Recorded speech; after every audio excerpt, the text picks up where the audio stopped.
Cuando hablamos de crianza positiva o de buen trato en las relaciones parentales, es bien importante pensar cómo los adultos y adultas nos vamos a relacionar con los niños y niñas y adolescentes. Y en ese pensar hay algunos aspectos que pueden ayudar a esos padres, madres, que de pronto vienen con otros modelos de crianza, donde muchas veces la falta de diálogo, la idea de que la autoridad se impone desde el miedo, hace que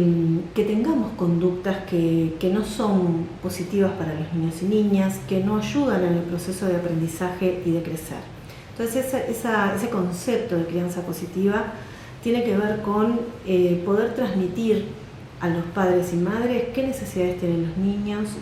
cuáles serían aquellas competencias básicas que padres y madres deberíamos tener para poder acompañar sanamente a un niño en su proceso de crecimiento. Y por ejemplo, hay un área muy importante que tiene que ver con las necesidades afectivas de los niños y niñas, cómo ellos las expresan, qué nos están diciendo con una rabieta, qué nos están diciendo cuando se oponen a hacer algo que les pedimos, cómo podemos nosotros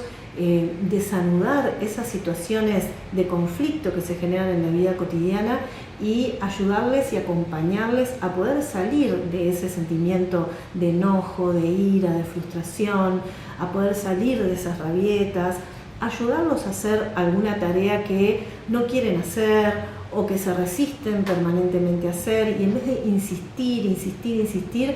hacer con ellos, proponerles distintas maneras de lograr ese objetivo que es el que todas las personas queremos, ¿no? Que es que nuestros hijos crezcan, que aprendan los límites, que aprendan la empatía, que puedan saber que hay otras personas que también requieren de tener sus espacios, que puedan respetar a los demás, pero que también crezcan fortalecidos ellos y ellas en sus derechos y como personas que van a ser respetadas y que deben respetar a los demás.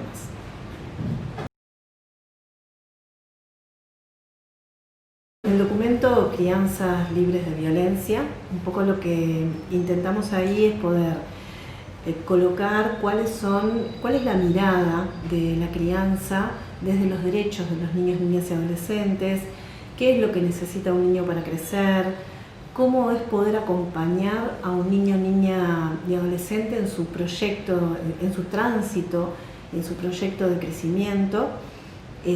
pudiendo generar una puesta de límites que sean límites de contención, pero que respeten siempre su lugar como sujetos, que los tenga en cuenta como protagonistas.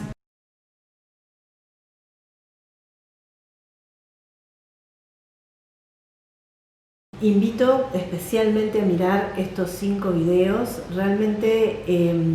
lo que nos traen estos videos es una mirada de la vida cotidiana. Si bien todas son situaciones de violencia, son situaciones de violencia que están muy naturalizadas, que en general no se logran identificar como algo que pueda hacer daño, pero en realidad lo que nosotros vamos a ver en estas escenas son distintas situaciones que impactan en los niños y niñas. Una de ellas, por ejemplo, es en el momento de hacer los deberes, que ese es un momento que en muchas familias se convierte en un momento muy crítico, de mucha tensión, donde no siempre logramos, o porque a veces por nuestras propias frustraciones, de parte de adultos y adultas, porque estamos cansados o porque no sabemos cómo llegar y cómo ayudar a nuestro hijo, terminamos actuando de una manera que atenta contra la autoestima, que no toma en cuenta lo que le está pasando a ese niño y que en definitiva lo terminamos dañando. Otro de los videos habla de la libertad de expresión, la libertad de que cada niño, cada niña pueda tener las expresiones de género que desee tener, y cómo muchas veces desde el mundo adulto nosotros imponemos una norma determinada y terminamos reprimiendo y encuadrando a nuestros hijos e hijas en formas que de alguna forma les recortan esa libertad de ser, de sentir y de expresarse. Hay otro video que habla de una escena muy cotidiana, que es la mesa familiar, donde también los niños hacen cosas que tienen que ver con su impulsividad, su crecimiento, su movimiento, ¿no? Los niños cuando están muy quietos, en general uno se pregunta qué es lo que le pasa, y ahí hay un niño que se mueve, que tira el vaso. Entonces, cómo ese mundo adulto termina reaccionando en forma hostil, termina reaccionando de una manera absolutamente sobredimensionada para lo que está sucediendo y cómo eso impacta. Y hay otros, pero hay uno especialmente que me parece muy importante, que es cuando hay situaciones de violencia en la pareja y esas situaciones se dan frente a los niños y niñas, ¿no? El sufrimiento, el miedo, el terror que esas situaciones provocan, es bien importante que tomemos conciencia de eso,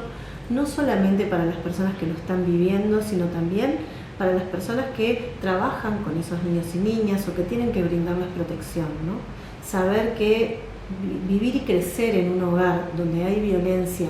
de un papá hacia una mamá es realmente una experiencia aterradora.